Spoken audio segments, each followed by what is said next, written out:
दूसरा पॉइंट हम डिस्कस करते हैं अब आपके साथ। दूसरा पॉइंट क्या है कि अगर आपने क्या करा है, अगर आपने फॉरेन ट्रैवल करके आए हैं, आप अगर आप फॉरेन ट्रैवल करके आए हैं और आपने वहाँ पे क्या करा है, आपने खर्चा करा है, कितने का खर्चा कर दिया आपने, आपने जो खर्चा है वो आपने खर्चा कर दिया मोर देन 2 लाख, 2 लाख से ज़्यादा का क्या कर दिया है जी आपने, आपने 2 लाख से ज़्यादा का वहाँ पे खर्चा कर दिया है। अब वो भले ही आपने किसी पे भी किया हो, खुद पे किया हो, फॉर हिमसेल्फ और फॉर एनी अदर पर्सन, ठीक है, एनी अदर पर्सन, तो किसी पे भी किया हो आपने।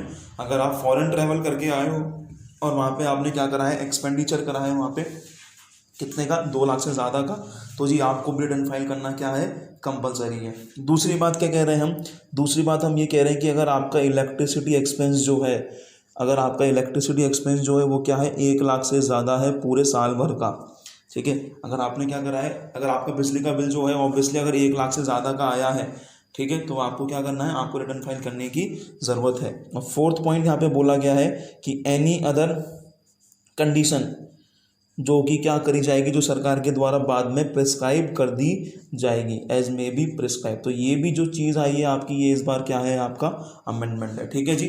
तो अगर मान लीजिए आप ऐसे बंदे हैं जो ऊपर वाली कैटेगरी में फॉल हो रहे हैं, अदर एसएससी वाली में, और आपको वहाँ पर रिटर्न फाइल करने की रिक्वायरमेंट नहीं आ रही, क्यों नहीं आ रही, क्योंकि आपकी जो जीटीआई है बिफोर क्लेमिंग एग्जम्पशन जो है वो बेसिक एग्जम्पशन से क्या है, आपकी कम है, ठीक है, तो आपको रिटर्न फाइल करने की रिक्वायरमेंट नहीं है उस केस में। पर अगर आप इन तीनों चारों चीज़ों को क्या करते हैं, आप पूरा करते हैं, तो फिर भी आपको क्या करना पड़ेगा, आपको रिटर्न फाइल करनी पड़ेगी, ठीक है जी। तो अगर आप क्या, अगर आपके करंट अकाउंट में 1 करोड़ से ज़्यादा का अमाउंट जो है वो क्या है, सेफ है।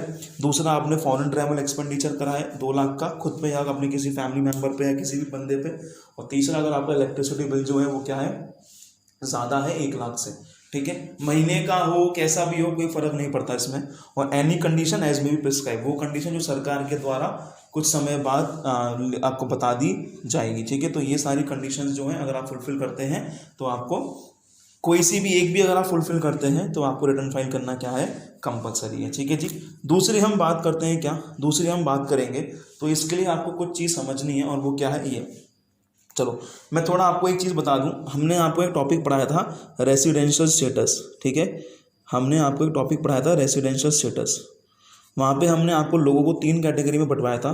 एक थे आपके रेसिडेंट, एक बोला था हमने आपको नूरी, और एक हमने बोला था एनआरआई, ठीक है।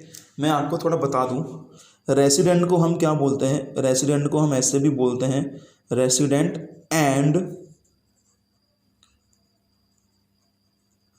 ऑर्डिनरीली रेसिडेंट ऑफ इंडिया, ठीक है, resident and ordinary resident of India.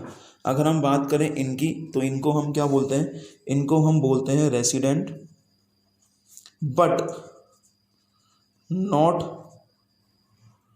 Ordinarily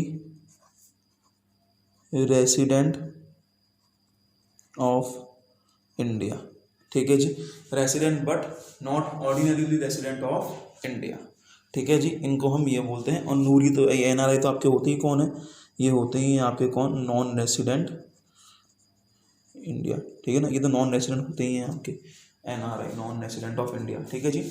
इनको आप क्या बोलते हैं, इनको आप बोलते हैं नॉन रेसिडेंट ऑफ इंडिया, ठीक है। चलिए, तो सर आप क्या पॉइंट डिस्कस कर रहे थे, तो आप वो देखेंगे। सेकेंड पॉइंट मैं आपको बोल रहा हूँ,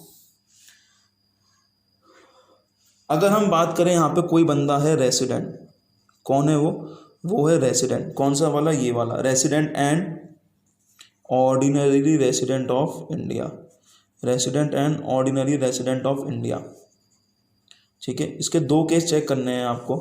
अगर ये बंदा, क्या देखें आप, इसको हम बोलेंगे इधर ए कैटेगरी, इसको हम बोलेंगे बी कैटेगरी। अगर ये क्या है, अगर ये है बेनिफिशियल ओनर, ये क्या है जी, ये है beneficial owner of any asset, beneficial owner of any asset, ठीक है, भले ही वो क्या हो, फाइनेंशियल इंटरेस्ट हो किसी भी एंटिटी में,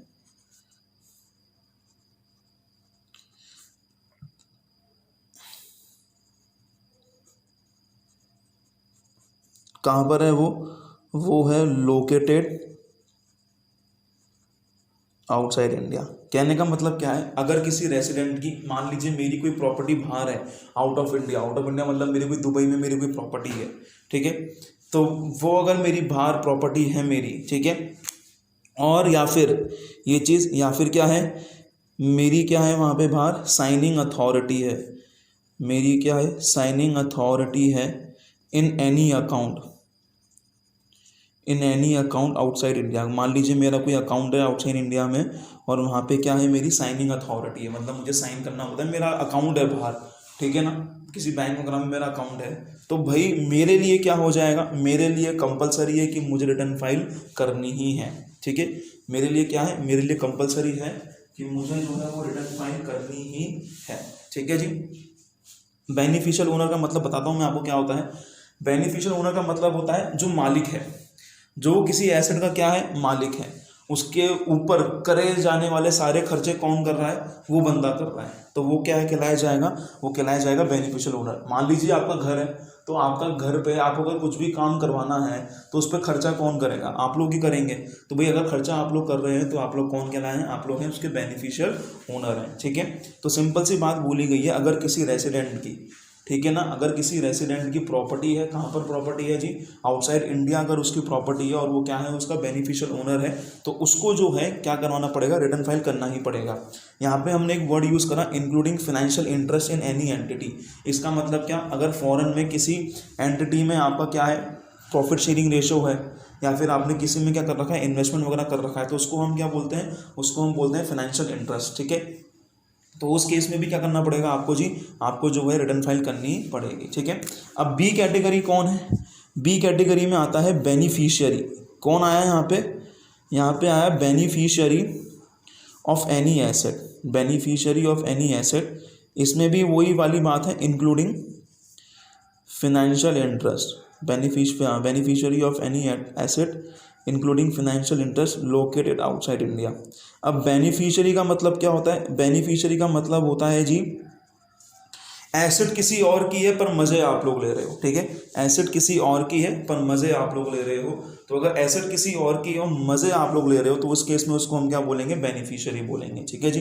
तो अब बेनिफिशियरी को रिटर्न फाइल कब करनी है, इसको तब करनी है जब इसने क्या करी है, इसने उस इनकम को खुद, जो एसेट है बाहर, उससे जो इनकम हुई उसको खुद की इनकम में इंक्लूड नहीं करा, ठीक है जी। उसने, बेनिफिशियरी कौन है, बेनिफिशियरी वो है जो उसका एसेट का मालिक तो नहीं है, पर ये क्या कर रहा है, ये जो मजे कर रहा है उसके, ठीक है, ये एसेट जो है वो खुद यूज कर रहा है ये, ठीक है। तो इसको रिटर्न फाइल करना क्या हो जाएगा, इसको रिटर्न फाइल करना पड़ जाएगा। अब इसको क्यों रिटर्न फाइल करना है, तो इसको रिटर्न इसलिए फाइल करना है क्योंकि ये जो बेनिफिशियल ओनर है इसकी एसेट है बाहर आउटसाइड इंडिया, उससे जो भी इनकम हो रही है अगर उसने इसको इंक्लूड नहीं कर रखा इनकम में, ठीक है, तो फिर वो हम किससे मांग लेंगे, फिर हम इससे मांग लेंगे बेनिफिशियरी वाले से। क्लियर है ये चीज़, सिंपल सी बात है। अगर आप रेसिडेंट हैं और अगर आप बेनिफिशियल ओनर है किसी एसेट के आउटसाइड इंडिया, आप खुद ही मालिक हैं और एसेट कहाँ पर है, बाहर है, तो आपको रिटर्न फाइल करनी ही पड़ेगी, ठीक है जी। बेनिफिशियरी को कब करनी पड़ रही है, बेनिफिशियरी को तब करनी पड़ रही है जब इसने, इस बंदे ने जो आउटसाइड आपकी प्रॉपर्टी है उस इनकम को इसने अपनी इनकम में इंक्लूड नहीं कर रखा। अगर इस बंदे ने आउटसाइड वाली प्रॉपर्टी को अपनी इनकम में इंक्लूड कर रखा है तो फिर इसको रिटर्न फाइल करने की कोई रिक्वायरमेंट नहीं है, ठीक है जी। चलिए, तो ये है आपका कि किन किन लोगों को रिटर्न फाइल करने की रिक्वायरमेंट होती है। तो ये अभी खत्म हुआ है आपका सेक्शन 139 सबसेक्शन 1। अब हम आपके पास आ रहे हैं कि जी किस समय तक हमें जो है वो रिटर्न फाइल कर देनी चाहिए। तो इसको हम क्या बोलते हैं, इसको हम बोलते हैं due date of return filing, ठीक है जी, due date of return filing, किस समय तक हमें जो है वो रिटर्न फाइल करनी चाहिए, ठीक है। तो मैं यहाँ पे आपको 3 डेट दे देता हूँ, 30 सितंबर, 30 नवंबर और यहाँ पे आप आ जाएंगे 31 जुलाई। ये सब किसका, असेसमेंट ईयर का, ठीक है। ये तो अब आपको इतना बेसिक तो पता ही है आपको कि 30 सितंबर, 30 नवंबर और 31 जुलाई किन ईयर्स के रिस्पेक्ट में हम लोग बात कर रहे हैं। क्लियर है ये जी। चलिए, सबसे पहले हम बात करते हैं किसको, भाई 30 नवंबर को किसको फाइल करनी होती है। तो 30 नवंबर को उन लोगों को फाइल करनी होती है जिन पे क्या है, जिन पे सेक्शन 92E जो है वो क्या है, कवर्ड है। मतलब कि ऐसे एसएससी जिन लोगों ने क्या कर रखी है, जिनकी क्या है, जिनकी इंटरनेशनल ट्रांजेक्शन्स हैं, जिनकी क्या है, जिनकी इंटरनेशनल ट्रांजेक्शन्स है। ये जो सेक्शन 92E है ये है आपका ट्रांसफ़र प्राइसिंग का। ये आप लोग पढ़ेंगे, फाइनल ईयर में पढ़ेंगे आप लोग, ठीक है। तो अगर आप लोगों ने क्या करी है, अगर आप ऐसे एसएससी हैं जब आपने क्या करी है, इंटरनेशनल ट्रांजेक्शन करी है, मतलब कि आप पे सेक्शन 92E जो है वो क्या है, आप एप्लीकेबल होता है, आपको रिपोर्टिंग करनी होती है 92E में। तो जी आपको रिटर्न फाइल करनी है कब, आपको रिटर्न फाइल करनी है 30 नवंबर को, ठीक है जी। आपको कब रिटर्न फाइल करनी है, आपको रिटर्न फाइल करनी है 30 नवंबर को। बात करें 30 सितंबर को किसको करनी है, तो यहाँ पे आपकी आ जाएंगी एक तो कंपनी, ठीक है जी। किनको करनी है जी, कंपनी को करनी है, ठीक है जी। दूसरी बात कौन, दूसरी बात वो वर्किंग पार्टनर, कौन लोग जी वर्किंग पार्टनर, किसके, working partner of a firm whose accounts are required to be audited, मतलब जिनके अकाउंट्स क्या होने हैं, ऑडिट होने हैं, तो वो लोग भी क्या रिटर्न 30 सितंबर तक आपको क्या करनी है, रिटर्न फाइल करनी है, ठीक है। तो 30 सितंबर तक कौन कौन आ गए जी, कंपनी हो गई। फिर हमने क्या बोला, हमने कहा working partner of the firm whose accounts are required to be audited, मतलब उनके अकाउंट जो हैं वो क्या होंगे, ऑडिट होंगे। और या फिर ऐसे लोग जिन पे क्या है, जिनकी ऑडिट होगी, तो जिनको ऑडिट क्या है, ऑडिट की रिक्वायरमेंट है, जिनकी टैक्स ऑडिट वगैरह हुई है, ठीक है, तो उन सबको क्या करना है, उन सबको भी 30 सितंबर तक जो है वो अपनी रिटर्न फाइल करनी है। और बाकी जो सब बचे वो किस में आ गए, वो आ गए आपके 31 जुलाई में। तो सिंपल सी बात मैं आपको बोल रहा हूँ, अगर आप पे ऑडिट हो रही है आपकी, ठीक है, टैक्स ऑडिट हो रही है, नॉर्मल ऑडिट भी होती है अगर आपकी, और अगर आप कंपनी है, तो आपकी जो रिटर्न फाइलिंग की डेट है वो क्या है, वो है 30 सितंबर, ठीक है। अगर आप लोग इंटरनेशनल ट्रांजेक्शन्स कर रहे हैं और आपको रिपोर्टिंग करनी होती है अंडर सेक्शन 92E में, तो आपको रिटर्न फाइल करनी है कब तक, 30 नवंबर तक। और अगर आप लोग इन कैटेगरी में नहीं आते हैं तो आपको रिटर्न फाइल करनी है कब तक, you have to file you return up to 31 July.